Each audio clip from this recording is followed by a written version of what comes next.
வணக்கம். மத்திய கிழக்குல ஒரு புது போர் ஆரம்பிச்சிடுச்சு அப்படின்னு சொல்லி ஒரு பரபரப்பான அறிக்கை இன்டர்நெட்ல வேகமா பரவுச்சு.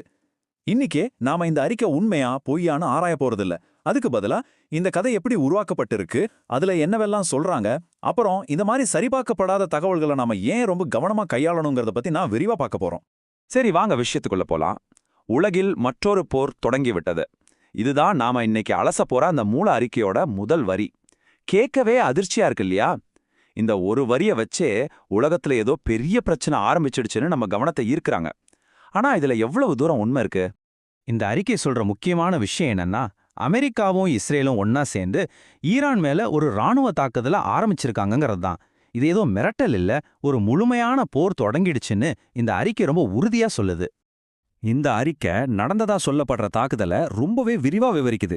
பாருங்க, ஈரானோட முக்கியமான உளவுத்துறை, ராணுவ இடங்கள் எல்லாம் டார்கெட் செய்யப்பட்டதாகவும், இதனால தலைநகர் தெஹ்ரான்ல பெரிய குழப்பம் ஏற்பட்டதாகவும், ஏன் அவங்களோட உச்ச தலைவர் கமேனியையே ஒரு பாதுகாப்பான இடத்துக்கு மாத்திட்டாங்கன்னு ஒரு பெரிய சித்திரத்தை உருவாக்குது.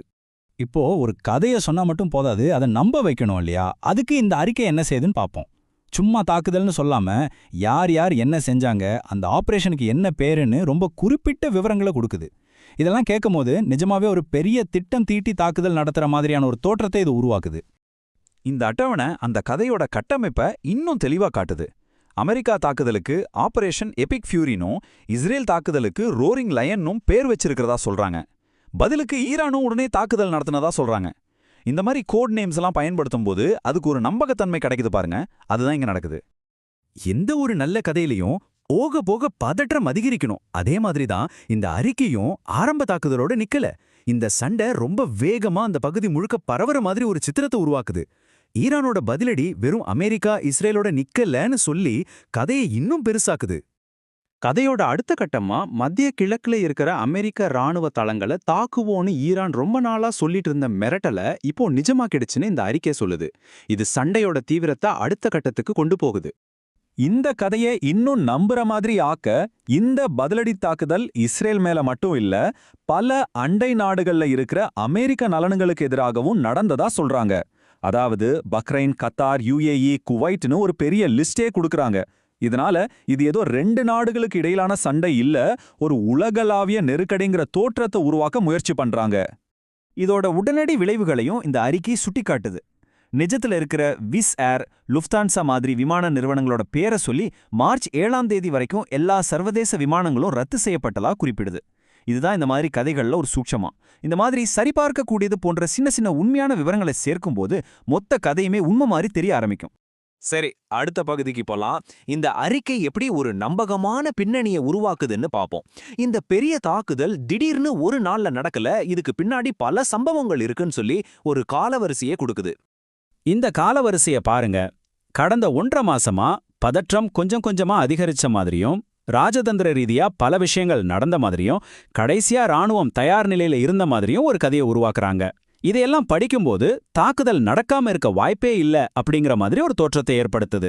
இந்த அறிக்கை ஒரு பக்கம் பேச்சுவார்த்தைக்காக அமெரிக்கா வச்ச கோரிக்கைகளையும், இன்னொரு பக்கம் நடந்ததா சொல்லப்படுற ராணுவ தாக்குதலையும் ஒப்பிட்டு காட்டுது. அதாவது பேச்சுவார்த்தையெல்லாம் ஃபெயிலியர் ஆயிடுச்சு, அதனாலதான் நேரடி தாக்குதல்ல இறங்கிட்டாங்கன்னு சொல்லாம சொல்லுது. இவ்வளோ நேரம் இந்த அறிக்கையில சொல்லப்பட்ட கதையை வரிசையா பார்த்தோம். ஆனா இப்போ இந்த முழு அறிக்கையிலையுமே ரொம்ப ரொம்ப முக்கியமான ஒரு பகுதிக்கு வர்றோம். அது என்னன்னா, இந்த அறிக்கையை வெளியிட்டவங்களே கடைசியில கொடுக்கிற ஒரு எச்சரிக்கை. இந்த ஒரு பகுதி நாம இதுவரைக்கும் பார்த்த முழு கதையுமே கேள்விக்குள்ளாக்குது. நம்ம முடிவுக்கு வர்றதுக்கு முன்னாடி போரின் மூடுபனி, அதாவது ஃபாக் ஆஃப் வார்னா என்னன்னு புரிஞ்சுக்கணும். போர் நேரத்துல ஒரு பயங்கரமான குழப்பமான சூழல் இருக்கும். அப்போ எது உண்மை எது பொய்ன்னு பிரிக்கிறது ரொம்பவே கஷ்டம். இப்போ ஆர்டிஃபிஷியல் இன்டெலிஜென்ஸ், அதாவது AI மூலியமா போலியான போட்டோவையும் வீடியோவையும் ரொம்ப சுலபமா உருவாக்க முடியும். அதனால அந்த மூடுபனி இன்னும் ரொம்ப அடர்த்தி ஆயிடுச்சு. நாம பார்த்த இந்த அறிக்கை மாதிரி ஒரு கதையை உருவாக்குறது முன்ன விட இப்போ ரொம்ப சுலபம். இது இந்த தகவலை தயாரித்தவரோட நேரடி மேற்கோள். இது ஒரு விதமான ஒப்புதல் வாக்குமூலம் மாதிரியே இருக்கு.